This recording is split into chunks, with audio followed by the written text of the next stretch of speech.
Bonjour les amis et bienvenue sur Question de surnaturel. La question du jour est comment savoir si je suis possédé? La possession démoniaque nous ramène au plus profond de l'histoire humaine. Les cas de possession sont présents dans la littérature et plus récemment, le cinéma s'est emparé de ce phénomène pour nous fournir des films effrayants comme L'Exorciste ou les dossiers Warren. Mais qu'en est-il vraiment dans la réalité de la vie de tous les jours? Personnellement, durant mes longues années de pratique dans le paranormal, je n'ai rencontré qu'un seul cas de possession totale, c'est-à-dire une personne entièrement possédée par un démon. Ce n'est donc pas un phénomène courant et je dirais plutôt qu'il est très rare. Il existe par contre des possessions partielles qui consistent à avoir une partie de son corps sous le contrôle intermittent d'une entité de base astrale. Suite à des rituels magiques complexes, j'ai vécu moi-même ce genre de possession avec mon bras pendant quelques semaines. Malgré un ensemble de protections, l'entité que j'avais sous-estimée était assez puissante pour en prendre le contrôle par moments et il m'a fallu redoubler d'efforts pour m'en débarrasser. Mais revenons au cas classique.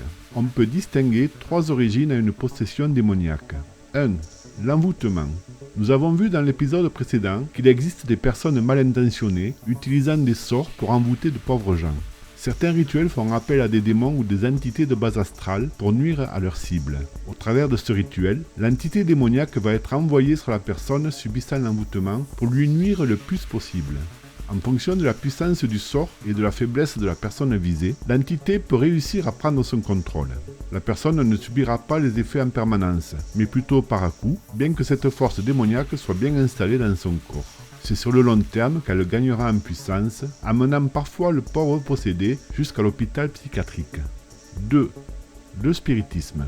Cette pratique, considérée par certains comme un jeu, peut avoir des conséquences dramatiques. Elle consiste à appeler l'esprit de défunts dans le but de s'entretenir avec eux. Pour y parvenir, plusieurs moyens sont utilisés. La table tournante, le verre ou la planche Ouija. Les participants vont invoquer des esprits en ouvrant des portes vers l'au-delà. Au tout début, des esprits familiers vont intervenir, mais rapidement, d'autres entités, plus sournoises, vont profiter du passage. Parmi ces entités, il y en a qui n'attendent qu'une chose, trouver un corps bien chaud pour s'installer et profiter des plaisirs matériels. Une fois les portes ouvertes, d'autres entités peuvent se joindre à la fête et il est possible d'être possédé par une bande de démons pas très sympa.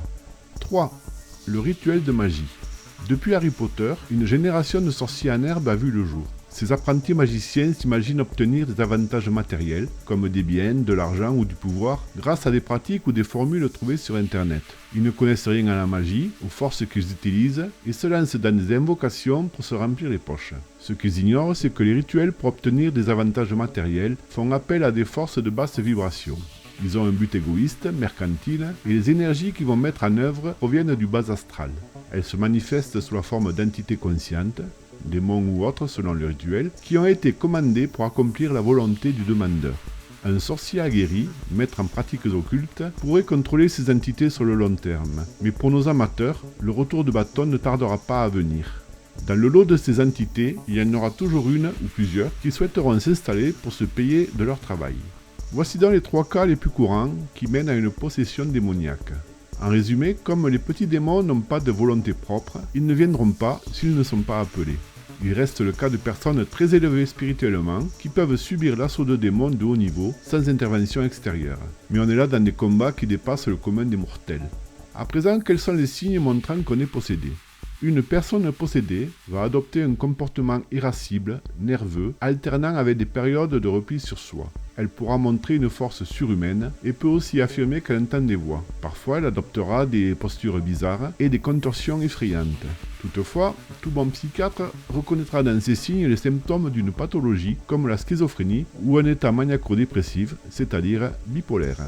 Cette frontière entre maladie et possession est très faible, mais dans le cas d'une possession avérée, certaines choses sont difficilement explicables. La différence se fera sur quelques points spécifiques.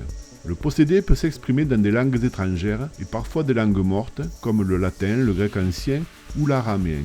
Il faudra toujours vérifier que cette personne n'a jamais entendu ces langues de près ou de loin. N'oublions pas que le cerveau humain enregistre des milliers d'informations consciemment ou inconsciemment, et nous pouvons très bien ressortir une tirade en latin, en grec ou en araméen, entendue des années plus tôt. Le possédé peut maîtriser des capacités psychokinétiques et déplacer de lourds objets par la pensée. Cette faculté n'existe pas dans les caractéristiques des maladies mentales. Si on y rajoute les symptômes évoqués précédemment, alors la possession est quasiment avérée. Le possédé a des capacités de voyance extraordinaires et peut lire dans les esprits. Tout comme précédemment, s'il accumule aussi les symptômes évoqués auparavant, alors la possession est également avérée. Enfin, il y a un moyen infaillible de savoir si une personne est vraiment possédée, c'est de faire appel à un médium expérimenté qui saura immédiatement s'il y a possession ou pas. Malheureusement, il y a beaucoup de faux médiums et marabouts en activité qui n'ont qu'un seul but, vous dépouiller en facturant des rituels bidons. Aussi, soyez très prudents. Avant toute chose, consultez un médecin psychiatre et si les effets persistent malgré un traitement, vous devrez envisager l'aspect surnaturel et vous orienter vers des personnes qualifiées. L'Église catholique a mis en place un réseau de prêtres exorcistes dans chaque région et vous avez l'option aussi de médiums dévoués capables de pratiquer un exorcisme. Dans les deux cas, les sommes demandées seront faibles et uniquement dédiées à couvrir leurs frais de déplacement. J'espère que cet épisode vous aura permis d'y voir plus clair sur le phénomène de possession et je vous remercie pour votre écoute. N'hésitez pas à poser vos questions dans les commentaires, likez cette vidéo si vous l'avez aimée, pensez à vous abonner si ce n'est déjà fait et je vous dis à bientôt sur Questions de Surnaturel.